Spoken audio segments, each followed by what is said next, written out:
ವೀಕ್ಷಕರೇ, Patil news alert ಸುದ್ದಿಗೆ ಸ್ವಾಗತ ಸುಸ್ವಾಗತ. ಪೌರ ನೌಕರರ ಬೇಡಿಕೆಯ ಮುಷ್ಕರಕ್ಕೆ ಬೆಂಬಲ. ಪ್ರತಾಪ್ ಗೌಡ ಪಾಟೀಲ್.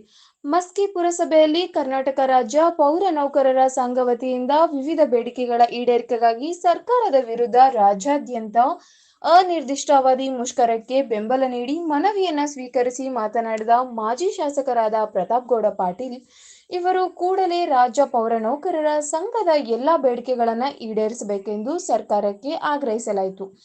ಏಕೆಂದರೆ ಪೌರ ಕಾರ್ಮಿಕರ ಶ್ರಮ ಶಕ್ತಿ ನಿರಂತರ ಇಡೀ ನಗರ ಪಟ್ಟಣವನ್ನ ಶುಚಿ ಸ್ವಚ್ಛತೆ ಮಾಡುವುದರ ಮೂಲಕ ಇಡೀ ತಮ್ಮ ಜೀವನವನ್ನ ಪಣ ಇಟ್ಟು ಕೆಲಸ ಮಾಡ್ತಾರೆ. ಅಂತವರಿಗೆ ಸರ್ಕಾರ ತತ್ಕ್ಷಣ ಬೇಡಿಕೆ ಈಡೇರಿಸಬೇಕು. ಇಲ್ಲವಾದ್ರೆ ಮುಂದೆ ವಿರೋಧ ಪಕ್ಷ ನಾಯಕರನ್ನ ಭೇಟಿಯಾಗಿ ಸರ್ಕಾರದ ಮಟ್ಟದಲ್ಲಿ ಒತ್ತಾಯಿಸಬೇಕೆಂದು ಮನವಿ ಮಾಡಲಾಗುವುದು. ಹಾಗೂ ಸಾಮೂಹಿಕ ಎಲ್ಲಾ ಜನಪ್ರತಿನಿಧಿಗಳು ಉಗ್ರ ಹೋರಾಟ ಮಾಡುವುದಕ್ಕೆ ತಮ್ಮ ಬೆಂಬಲ ನಿರಂತರವಾಗಿ ನೀಡುತ್ತೇವೆ ಎಂದು ಹೇಳಿದರು. ಈ ಸಂದರ್ಭದಲ್ಲಿ ಪುರಸಭೆ ಅಧ್ಯಕ್ಷರಾದ ಮಲ್ಲಯ್ಯ ಅಂಬಾಡಿ ಹಾಗೂ ಉಪಾಧ್ಯಕ್ಷರು, ಸರ್ವ ಸದಸ್ಯರು, ಮುಖಂಡರು, ಪುರಸಭೆಯ ಪೌರ ನೌಕರರ ಸಂಘದ ಪದಾಧಿಕಾರಿಗಳು ಹಾಗೂ ಪುರಸಭೆ ಸಿಬ್ಬಂದಿ ವರ್ಗದವರು ಮುಷ್ಕರದಲ್ಲಿ ಭಾಗವಹಿಸಿದ್ರು. ಇಲ್ಲದೆ ಇದ್ರ ಇವತ್ತ ಆ ಗ್ರಾಮದ ಪರಿಸ್ಥಿತಿ ಏನಾಗತ್ತೆ ಅಂತೇಳಿ ಗಮನಿಸ್ಕೊಳ್ಬೇಕಾಗತ್ತೆ. ಯಾಕಂದರೆ ಈಗಾಗಲೇ 3 ದಿನಗಳಿಂದ ಈ ಧರಣಿ ಪ್ರಾರಂಭ ಆಗಿ ಇವತ್ತು ಗ್ರಾಮದ ನೈರ್ಮಲ್ಯೀಕರಣ ಯಾವ ಮಟ್ಟಕ್ಕೆ ಬಂದಿದೆ, ಇವತ್ತು ಏನು ಸಮಸ್ಯೆ ಆಗ್ತಾಯಿದೆ ಎಂಬುದು ಸರ್ಕಾರ ಕಣ್ಣು ತೆರೆದು ನೋಡಬೇಕು.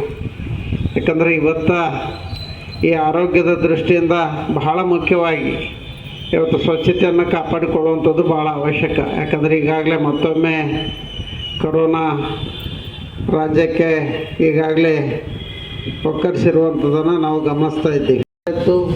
ಸರ್ಕಾರದ ಮೇಲೆ ಹೆಚ್ಚಿನ ಒಂದು ಒತ್ತಡವನ್ನು ಹಾಕಿ ಇವತ್ತು ಸುಮಾರು 30,000 ಜನಸಂಖ್ಯೆ ಇರುವಂಥ ಈ ಪಟ್ಟಣಕ್ಕೆ ಆ ಒಂದು ನೀವು ಕೊಟ್ಟಿರುವಂಥ ಕಾರ್ಮಿಕರ ಸಂಖ್ಯೆ ಬಹಳ ಕಡಿಮೆ ಇದೆ ಅಂಥೇಳಿ ಸರ್ಕಾರದ ಮೇಲೆ, ಜಿಲ್ಲಾಧಿಕಾರಿಗಳ ಮೇಲೆ ಒತ್ತಾಯವನ್ನು ಮಾಡಿದಾಗ ಅವತ್ತು ಸುಮಾರು 26 ಜನ ಕಾರ್ಮಿಕರಿಗೆ ಖಾಯಂಗೊಳಿಸೋದಕ್ಕೆ ಸಾಧ್ಯ ಆಯಿತು.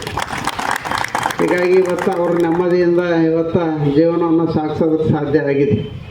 ಹೀಗಾಗಿ ಇವತ್ತು ಬೆಳೆಯುವಂಥ ಪಟ್ಟಣ ಮತ್ತು ಇದು ಒಂದು ತಾಲೂಕು ಕೇಂದ್ರ ಆಗಿರೋದ್ರಿಂದ ಇವತ್ತು ಇಲ್ಲಿಯ ಒಂದು ಸಮಸ್ಯೆಗಳು ಸಾಕಷ್ಟು ಇರೋದರಿಂದ ಇವತ್ತು ನಮ್ಮ ಕಾರ್ಮಿಕರಿಗೆ ನಿಜವಾಗಿ ಇವತ್ತು ಅವರ ದಿನಗೂಲಿ ಜೀವನ ಸಾಗಿಸೋದಕ್ಕೆ ಕಷ್ಟ ಸಾಧ್ಯ. ಅದಕ್ಕಾಗಿ ಇವತ್ತು ಸರ್ಕಾರ ಅವರನ್ನು ಖಾಯಂ ನೌಕರರನ್ನಾಗಿ ಪರಿಗಣಿಸಬೇಕು ಮತ್ತು ಇವತ್ತು ಅವರಿರುವಂಥ ಎಲ್ಲ ಬೇಡಿಕೆಗಳನ್ನು ನ್ಯಾಯಯುತವಾಗಿರುವಂಥ ಬೇಡಿಕೆಗಳು